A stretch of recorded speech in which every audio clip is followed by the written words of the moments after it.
Hello Gamer. Mickey's Dick Smasher, aka MDS. Dry Canyon Strat.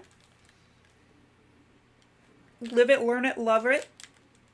I'll show you the ropes as best I can, hopefully. Ooh, baby, let's go. There it is. Yeah, it's as shrimple as that. End of video. Just kidding. So, there's a lot going on with this one. And can I hit that one? I could have hit that one. But that's okay. Alright, let's break it down here. So, we got this thief here, right? He has to be chased in a very, very, very specific way. Let's just set a state, like, right here. This is what I would recommend for you to start learning out this strat. Is set up a state where you, like, kind of run up to this chest and get Spyro's, like, right foot about set up on this, like, closest corner. That's what I used to do. And, get a sense for the angles that work, right? So,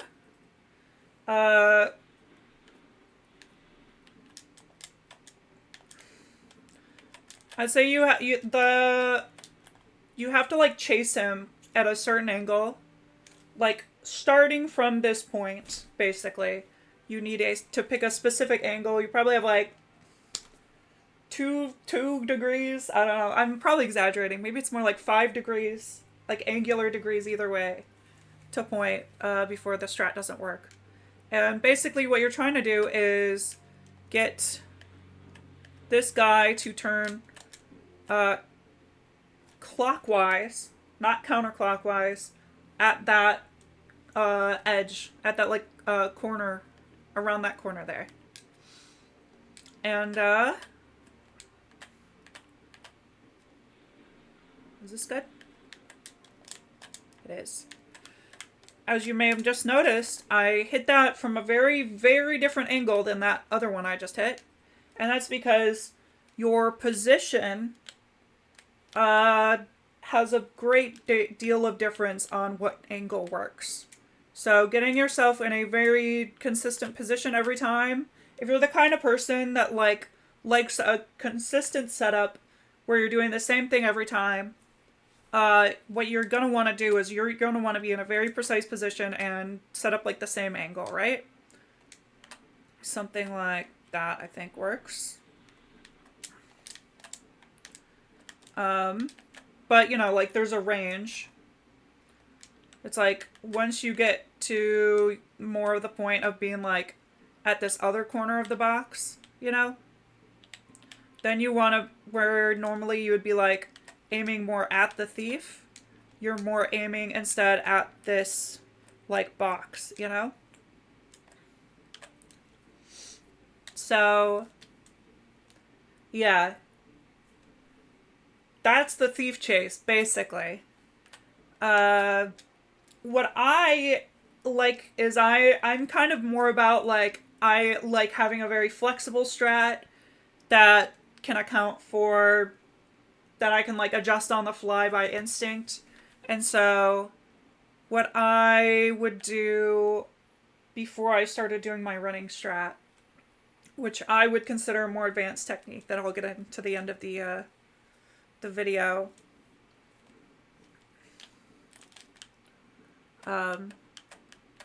is I'd, like, run up, set up, like, and then, like, take a good look at my position and, like, get a vibe and do, like, little tiny adjustments to, like, get my position and angle right. I'm pretty rusty at it because I've been doing this running strat for a while, but that's a good method I'd, like, recommend for, like, people that like a more, like, fluid kind of type of setup.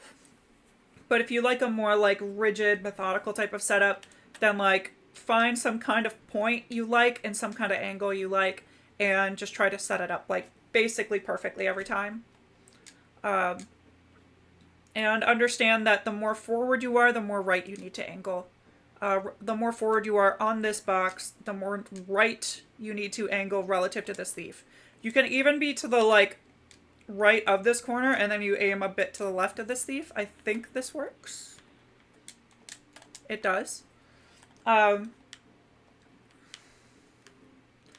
yeah. Just good stuff to know. And then let's see if I can just get a good setup here. Good save state. I think this might be too far left. Okay, no, it's okay. Alright, so now I'll get into the boost portion, because that's the lineup portion. For the boost, you want to do a charging jump. You want to like stop at this corner for just a second, like or not even a full second, like a half second. I think a good like maybe a good cue is like,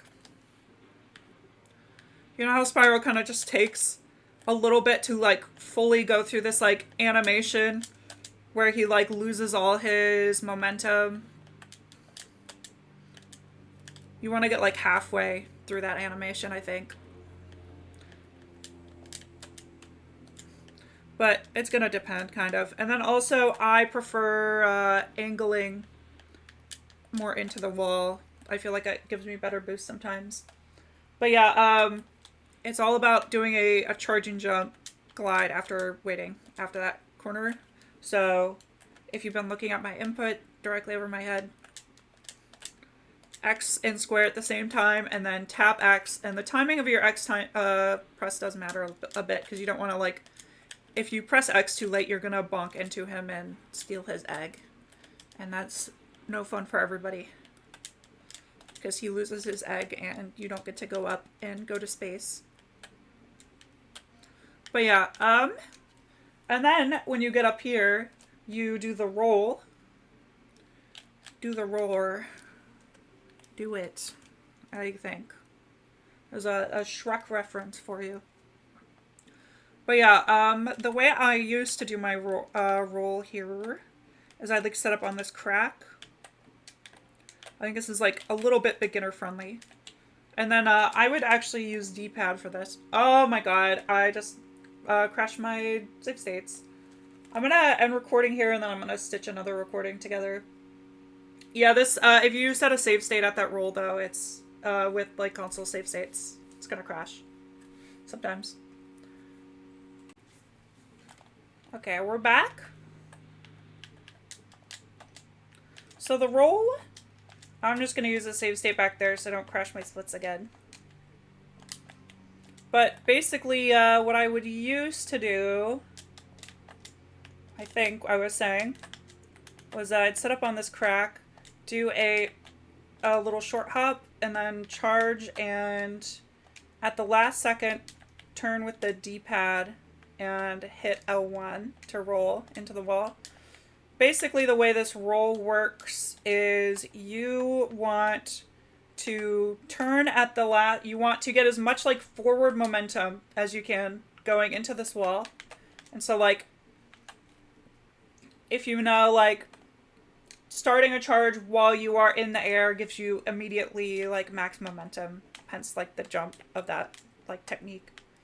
But you can also just like build up a run and to like get your momentum up.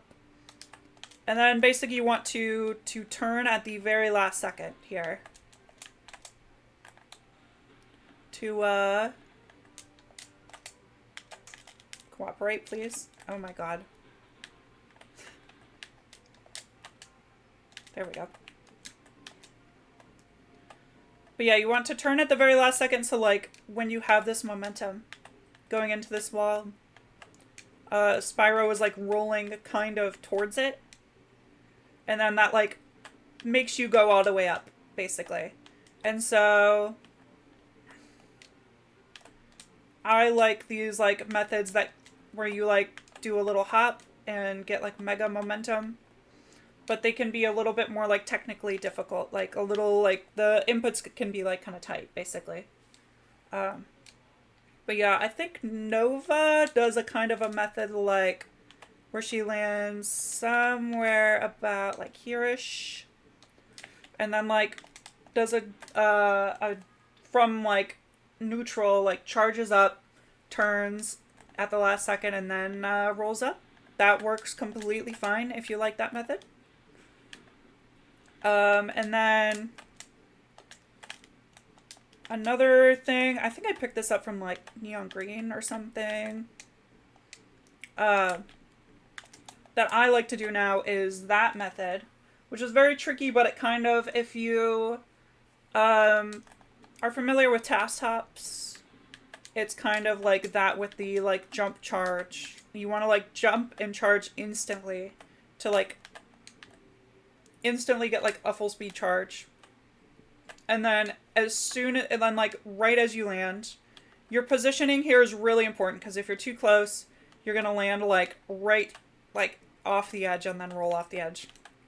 So you want to be about around this like right behind the center of this like intersection here. And then I use D-pad for this because that way I can get like my full right input and like, because the timing of your right input is very important. You want to like time it right like before you roll, basically. And if you do it like too early, then you might like cause Spyro to like, you know, go right too early and then go off the edge like that. But yeah. And then there's also, if I can summon a couple of these, the insta-roll tech, which I go for very often, and it's very, very, very fast, but a little risky. But in my opinion, it's once you learn that like quick roll, it's really easy to set up that quick roll, as you just saw, like as a backup from missing an insta roll. So you're really not losing much time at all. But yeah, the insta roll kind of flows from like that first roll method I showed you that I used to do, where you are, but I'm doing it on analog, where I'm just aiming to like move Spyro to about this corner, like to the left of this corner, and then turn at the last second and roll, you know? But yeah, it works really good, very fast, and feels incredibly satisfying. I usually don't go for it on... It's pretty easy-ish to go for if you get like a really high boost from your MDS. You usually have a lot of kind of like time and visual to set it up. Those like tighter ones are a lot more risky, like I just hit. And I feel like they require a bit of practice to get the hang of. But they are still like doable. But I don't recommend going for an insta roll on any kind of MDS where you need a wall glide for. Because you should just like focus on the wall glide. Like when you get like a low boost and you need to wall glide it, you know? But yeah. Last thing I want to talk about here is the running lineup I do, which is basically, I was talking earlier about how I do a kind of like I did a kind of fluid like stop-in setup where like I am adjusting my angle based on my position. I am doing that based off of like a very, very fast read while running for this setup, and I've gotten pretty good at it. It's come together with a lot of practice, but I think it does require a good, like, deep intuitive knowledge of how the, like, angles and positions kind of play together.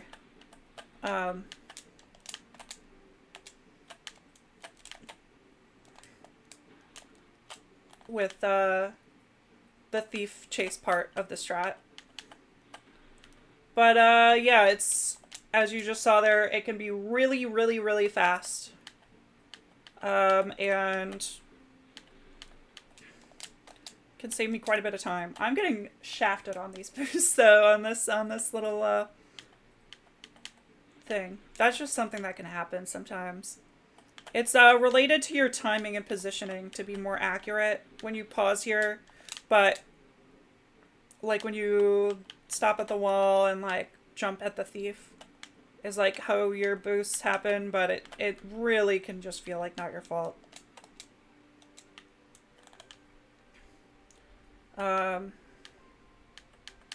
Especially because there's just like, it feels like there's just a little bit of variance to how the thief moves.